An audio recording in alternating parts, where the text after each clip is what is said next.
Beer and loafing, beer and loafing, that's who we are. Beer and loafing, cheaper than a bar. Hi everybody out there on the internet. This is David Johansen for Beer and Loafing in San Francisco. And this is my, just a quick capsule review of Dario Argento's Mother of Tears. Mother of Tears was the third installment of his trilogy, you know, that had the three mothers, the Suspiria, Inferno, and then the third one, Mother of Tears. Each one about a witch in a different location, and some very spooky locations, and really cool buildings, and wild colors, and unusual events going on. The first two movies, Suspiria and Inferno, had this innocence to them that, you know, was evident in early Argento films.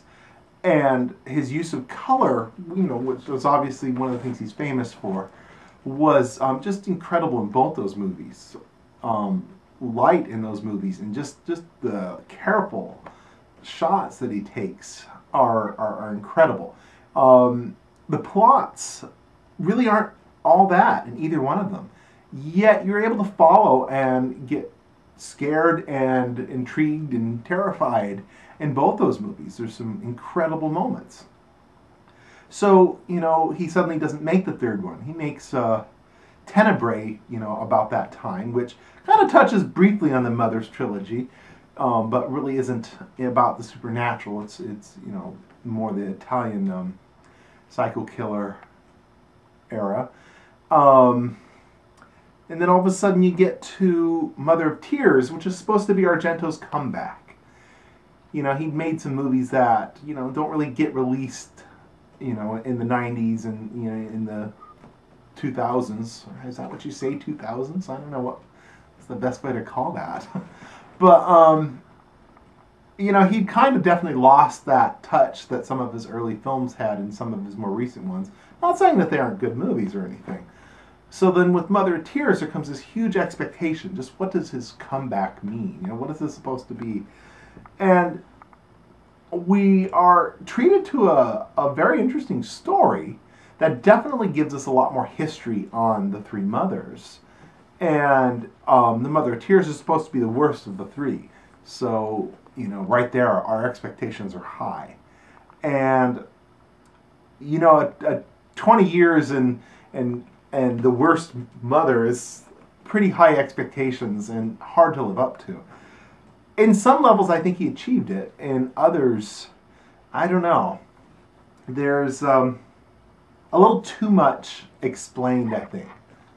You know, today's movies seem to require you to explain everything down to the most minor detail. It doesn't leave much up to your imagination. And I think when you do that, you lose some of the actual natural terror and horror that your imagination fills in.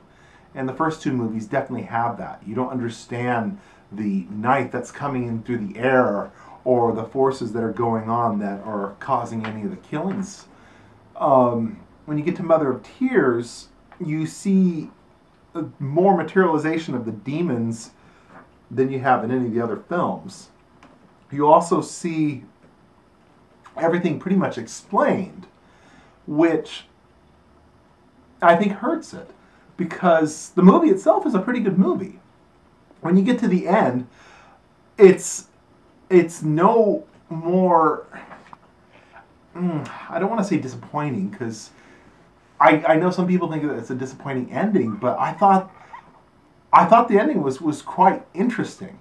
The solution of the story, if you really kind of break it down, probably seems a little wimpy, but it's still not bad. I think it just suffers from trying to tell a simple story to today's audiences and just trying to explain too much. Kind of takes away the mystery, and so the mystery being gone, you kind of get a tale that kind of lays there, which is too bad. Overall, I did like the movie, but largely because I was trying to like it. I knew that it was going to have difficulties living up to these expectations. I do believe the movie is beautifully shot, in my opinion. There's some beautiful sequences. The sets, of course, are great. You know, going around Rome, of course, is always nice. And I think if you're going to watch this movie, just be aware that it has to live up to things it really shouldn't have to. And, you know, be a little forgiving, and you'll find it's actually a much better movie than people will lead you to believe. So I do recommend Mother of Tears, but largely because it's a completion of the 3 movies.